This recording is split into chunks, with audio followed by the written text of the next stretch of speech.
मोठा प्रेझेन्स आहे इथे. उमेदवार बघितले तर त्याच्यामध्ये ज्याला घराणेशाही म्हणतात, तर घराणेशाही हा खूप सभ्य शब्द आहे असं मला वाटतं. नातेवाईक बाजी असं मी म्हणतो, नातेवाईक बाजी.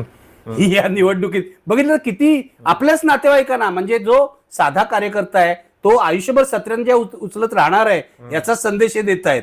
आणि सर्व पक्षीय विरोधाभास असं दिसतोय की नवीन तरुण पिढी राजकारणात आणायची असं एक सांगितलं जातं, स्वप्नाळू बोलणं, पण प्रत्यक्ष तो कुठल्या तरी घराण्यातलाच तरुण बहुतांश आहेत हे पण नाकारल्याशिवाय म्हणजे मोठ्या नेत्यांच्या घराण्यातच तिकीट. अगदी आपण ज्यांना महाराष्ट्रातले सगळ्यात मोठे आणि ज्येष्ठ नेते म्हणतो, आता बघा त्या शरद पवारांच्या घरातच किती खासदार किती आमदार होणार आहेत.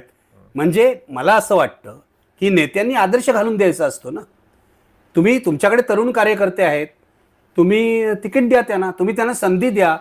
तुम्ही परंपरा मोडून हे करायला पाहिजे, पण त्यापेक्षा घराण्याचा प्रभाव महाराष्ट्राच्या निवडणुकीत वाढलेला आहे. मी इलेक्शन ॲफिडेव्हिट चेक